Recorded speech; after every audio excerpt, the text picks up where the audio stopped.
Mlebetira Sang Prabu Jalan Sakti.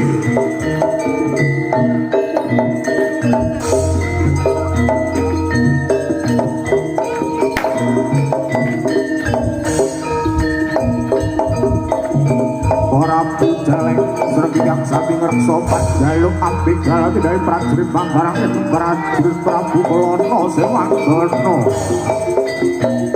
Ingkang rangsang pinanganten bae Prabu Kulana Sewanggana pikantuk pusukaning Ayu Dewi Sangga Langit.